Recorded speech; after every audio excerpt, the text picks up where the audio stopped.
Nativa Selecta hemos tenido el placer de hablar con Jorge Molist, autor de La reina sola de la editorial Planeta, una historia apasionante en la que una joven reina recién coronada y sin experiencia de gobierno es abandonada por su marido en los peores momentos de su pequeño reino, un reino en el que verá peligrar su vida y la vida de sus hijos. Además, deberá enfrentarse a tres enemigos colosales: Carlos d'Anjou, a Francia y a un papa despiadado. La reina sola es una historia sorprendente de la gran empresa española en el Mediterráneo, pero también una historia de amor, pasión, venganza, a la que Jorge Molist le infunde la vibración propia de la vida. ¿Estáis preparados para sentir la historia de España del siglo XIII a través de la estrategia, el odio, la traición y el amor? Vamos a dejarnos tomar de la mano por Jorge Molist, que comienza explicándonos justamente cómo el amor por la escritura ha sido parte de su vida desde siempre. Sí que había escrito pues cuentos en el instituto, que me dieron premios, cosas así, pero luego la vida me llevó por otros derroteros, especialmente por las necesidades económicas de mi familia, y hasta que no llegué a un cierto, dijéramos, situación, un cierto estatus, no me pude dedicar a escribir. A lo mejor por eso también ese mimo a la hora de crear y concebir sus obras, sus personajes, porque ha ido acumulándolo a lo largo de los años. No, seguro, seguro. O sea, hay que vivir, yo creo, ¿eh? O sea, que cuando dije a mi padre a los 14 años que quería ser escritor y él me dijo que estaba loco, pues yo creo que tenía razón. Había que vivir, experimentar, sentir y apreciar los sentimientos de los demás para poderle dar vida a los personajes, ¿no? Entonces, sí, yo me puse a escribir ya en la madurez, cuando tenía una tranquilidad que no era para mí vital el publicar o no publicar, sino para mí era vital hacer una muy buena novela. Y ese es mi planteamiento actual. Yo lo que quiero hacer es una muy buena novela.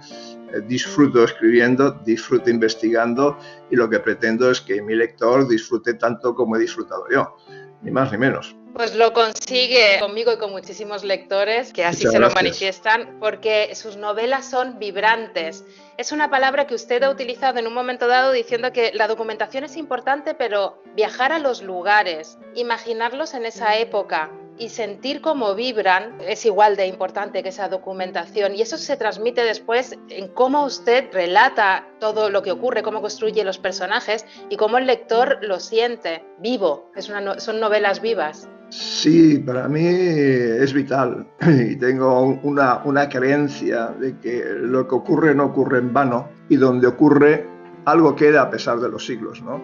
Entonces, ir al lugar, imaginarme la situación, imaginarme mis personajes moviéndose allí, especialmente si son lugares que conservan los edificios del pasado, y decir, mira, por aquí pisó Pedro III de Aragón y su mujer Constanza. Pues, por ejemplo, la capilla palatina del Palacio Real de Palermo, que es una maravilla de mosaicos, ¿no? Llegar ahí y sentir la emoción, ¿no? de ver aquella maravilla. Se ha centrado en estas dos últimas novelas en el siglo XIII español. Es un siglo bastante maltratado históricamente, o reducido a ciertos momentos o ciertos personajes, si nos olvidamos de la importancia de Pedro III. Sí, yo diría que en general no solo es el siglo XIII, sino la vibrante, para usar el adjetivo que has mencionado antes, la vibrante aventura española en el Mediterráneo. O sea, en el Mediterráneo creamos un imperio, fuimos grandes, y se nos ha olvidado. Para ponerte un ejemplo, a mí la inspiración me salió leyendo un libro del mejor historiador que ha habido en la historia de Inglaterra, Sir Stephen Runciman. Leía sobre el Mediterráneo y sobre Sicilia, y de repente digo, anda, pero si estoy leyendo mi historia, la historia de España, una historia que yo conocía muy pequeños trazos, ¿no? Y luego te das cuenta, cuando empiezas a investigar, que es tan apasionante, o más diría yo, que Juego de Tronos, solo que es real y es nuestra. Entonces, él dice ahí en el mismo libro que te estoy mencionando, que el famoso el rey Ricardo Corazón de León, que todo el mundo admira, fue un mal rey. Y lo dice así el gran historiador inglés. En cambio, se llena de elogios para Constanza, la protagonista de mi novela La reina sola, y para Pedro de Aragón. Entonces, bueno, ¿y por qué conocemos a uno y desconocemos el otro? Entonces me planteé yo, el objetivo, la misión de darlos a conocer, porque ellos fueron quienes abrieron las puertas del Mediterráneo a primero la corona de Aragón y luego a España. Y España ha tenido en el Mediterráneo, vamos, hazañas increíbles, como las del Gran Capitán, que fue el fundador de los tercios españoles, o la batalla de Lepanto, la conquista de Túnez, que ignoraba, y la conquista de tantos lugares en el Mediterráneo. O sea, gran parte del Mediterráneo fue nuestra, y a través de unos hechos que nos sorprenden y unos hechos que merece la pena conocerlos y disfrutarlos en una novela. Francamente, cuando la estamos leyendo nos parece difícil que eso sea historia, y a veces pienso que no le damos la importancia pedagógica que deberían tener las novelas históricas bien documentadas en la educación. ¿Por qué no se recurre un poco más a eso? Mucha gente lo dice. Si nos contaran la historia, nuestra historia como Juego de Tronos, y que te puedo decir que es más apasionante en ocasiones, y lo que yo cuento en La reina sola, pues sorprende y dices, ¿eso puede ser eso, verdad? No, es verdad. Es verdad, ¿eh? O sea, yo he puesto ficción en un 5%, el 95% restante es realidad, ¿no? Si nos lo contaran de esa forma, seríamos todos amantes de la historia. Nos sentamos delante del televisor, vemos una buena película y quedamos encantados. Pues bueno, esa misma impresión, ese mismo placer, pretendo que mis lectores sientan cuando leen la novela, La reina sola en este caso. Es muy sencillo ponerse en el lugar de los personajes, también con ese recurso que utiliza, que a mí me encanta, esa combinación de la tercera persona y la primera persona. Cuando Constanza habla como si nos introduce en su vida y nos ayuda a entender sus sentimientos, la estamos sintiendo, oliendo, tocando, estamos viendo el mundo a través de sus ojos. Sí, Constanza es un personaje, a mi forma de ver, fascinante, y además nos refleja lo que era una dama de su época, pero una dama con redaños, ¿no? Se encuentra en una situación muy difícil, porque llega de España y a disfrutar de la conquista de Sicilia, que es la promesa que le había hecho su esposo, para vengar también al padre de Constanza, que le había matado el emperador mediterráneo Carlos Sancho. Entonces llega ahí, su esposo la corona, estupendo, maravilloso, y al día siguiente dice que se va y la deja en un fregado considerable. Primero porque ella no tiene experiencia de gobierno, acaba de llegar, a pesar de que a los 13 años abandonó la isla, pero acaba de llegar.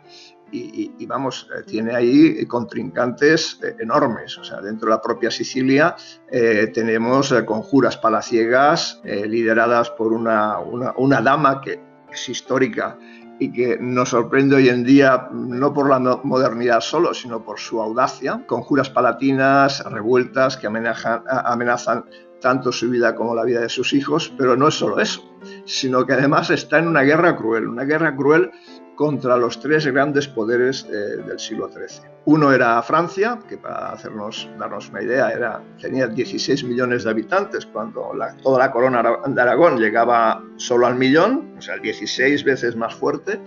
Carlos, el emperador mediterráneo, hijo del rey de Francia, que había conquistado pues desde el reino de Jerusalén a la propia Sicilia, Albania, el sur de Grecia, y tenía 4 condados riquísimos en Grecia.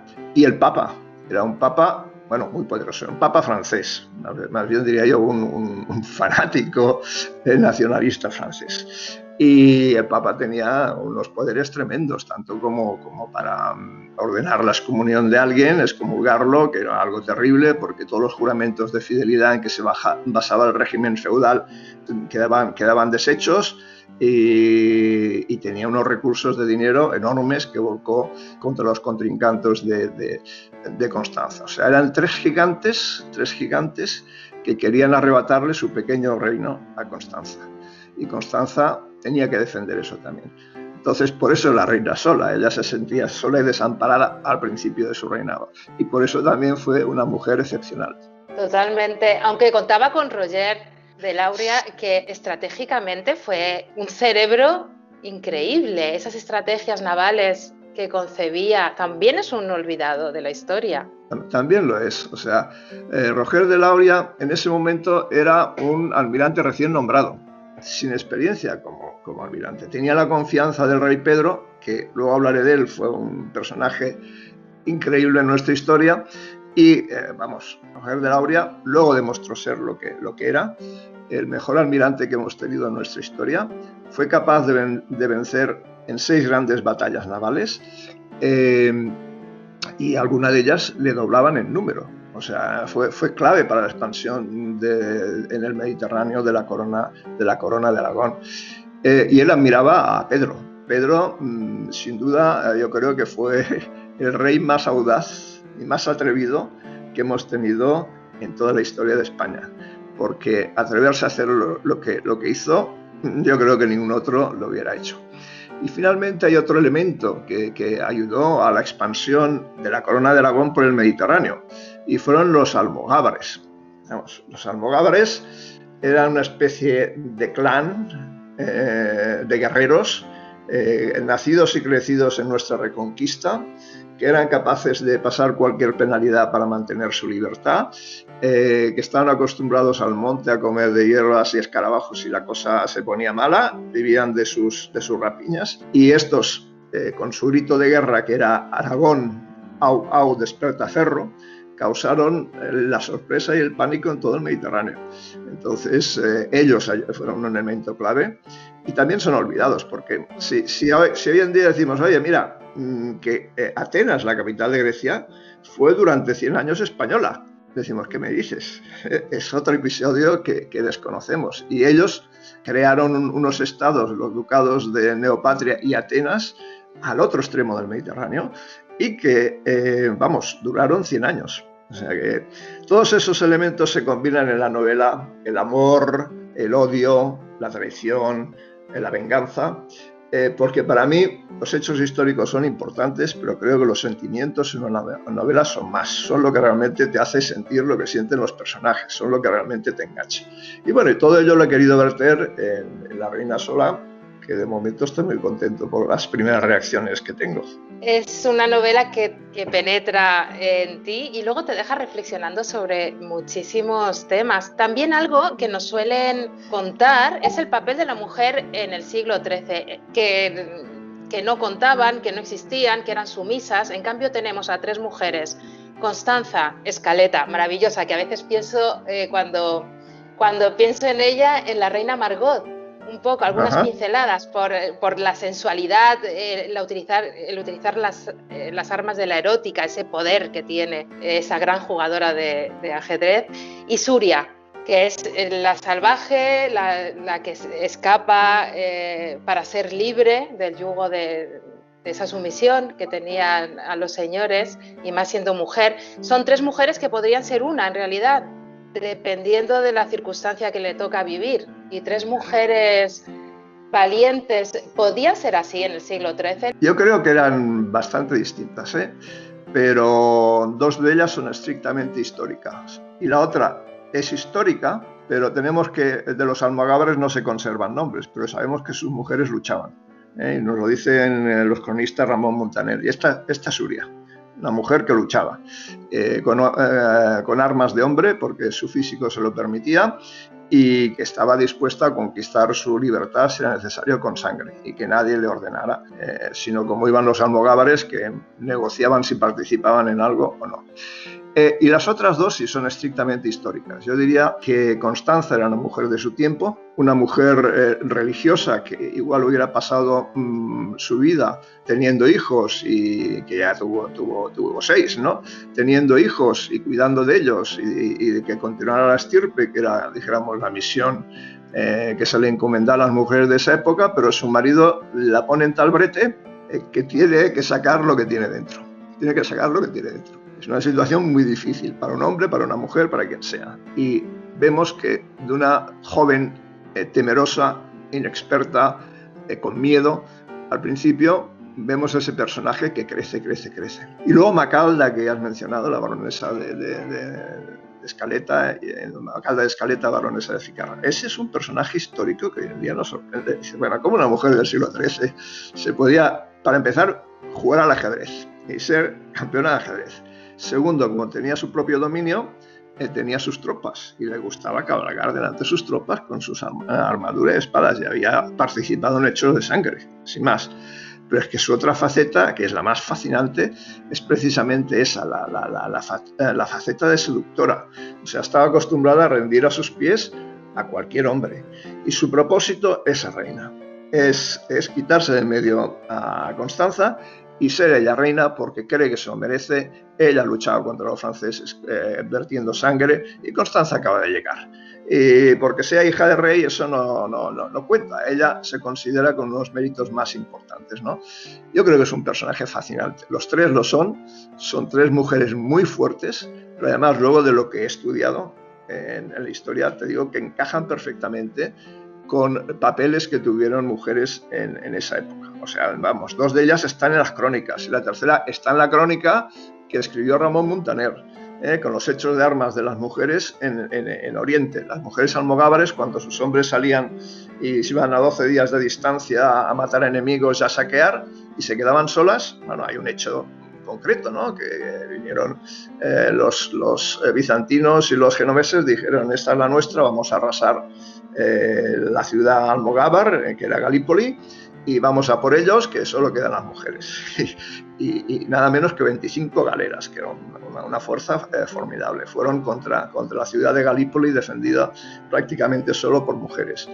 Y el cronista Ramón Muntaner se sorprende de cómo lucharon las mujeres. O sea, habla de una que había recibido 5 heridas y continuaba luchando como si nada. Esa es su vida. Admirable. Qué lástima que se tape este tipo de personas que pueden ser tan inspiradoras para todo el mundo. Tanto a Pedro, que aparece en la Divina Comedia y no aparece después en nuestros libros de texto, o aparece de manera muy, muy sucinta, simplemente por árbol genealógico. Sí. No, bueno, esos hechos causaron la admiración en el Mediterráneo, y uno de los admirados fue Dante Alighieri, que fue contemporáneo de esos hechos. Por lo tanto, sabía lo que estaba pasando, supo lo que estaba pasando, y te dice de Pedro que guardaba en su cinto todas las virtudes. Es el mayor elogio que puedes ver tú en la Divina Comedia. Y de Constanza también habla muy bien. En cambio de sus enemigos, el rey de Francia, el papa y tal, Carlos d'Anjou, los ve de forma despreciativa. Y en la propia novela pongo para el lector curioso los pasajes de la Divina Comedia donde los comentarios sobre los personajes de mi novela aparecen de mano del mejor testigo de la época, que fue Dante Alighieri. La verdad que su documentación, toda la bibliografía que aparece después de la novela es muy interesante. Además, sus novelas dan pie para ir más allá, a investigar, algo que es uno de sus objetivos también, cuando escribe una novela. ¿Qué nos esperamos ahora? ¿Tiene ya una siguiente novela en curso? ¿Vamos a seguir? Voy a seguir en la época. O sea, ocurrieron más hechos, no solo en España y en Sicilia, en el Mediterráneo. Tenemos que pocos años después fue el fin de las cruzadas, un fin sangriento, y tenemos que hace muchos años que no hablo de los templarios. O sea, los templarios aparecieron en el anillo, la herencia del último templario, que bueno, tuvo un éxito enorme, ¿no? Entonces voy a volver con los templarios con el mismo rigor de investigación que he usado en estas novelas, porque la imagen que tenemos hoy en día de los templarios no se ajusta exactamente a ellos. La imagen de los templarios o comportamiento de los templarios fue cambiando en el transcurso del tiempo, pero continúan fascinando, y sobre todo los hechos de armas de ahí, y bueno, trataré eso, sin abandonar del todo España, sin abandonar del todo España, porque ya digo que nuestra historia en el Mediterráneo fue tremenda, muy desconocida, y debemos, bueno, creo que para empezar debemos disfrutar conociéndola, y ese es mi propósito, que se disfrute conociendo esta historia desconocida de España. Pues es lo que se hace con La Reina Sola. Jorge, muchísimas gracias por este libro, por todo lo que aprendemos y por todo lo que nos ha hecho vivir. Y para acabar, porque debe de tener un día intenso, quisiera preguntarle un deseo confesable que le quede por cumplir. Ah, en el ámbito literario, pues yo diría que el mismo deseo que he expresado. Yo lo que quiero es que el lector lo pase en grande leyendo mis novelas, que se quede enganchado y, como bien has dicho, que hasta le entre el gusanillo de buscar más información sobre los personajes esos. En esta novela en concreto pongo al final el destino de cada uno de los personajes, porque el 95% son personajes reales. Mantengo esa, no tengo otra más que esa. O sea, disfrutar escribiendo y que mi lector disfrute leyéndome. Y punto. Pues fantástico. Muchísimas gracias por su tiempo, Jorge, por todo lo que ha compartido con nosotros y esperamos ansiosamente esa novela de los templarios, que es un tema sin duda también muy apasionante y con el que aprenderemos cosas seguramente que se han quedado escondidillas en la transmisión de la historia. Muchísimas gracias. Gracias a ti, Lorena.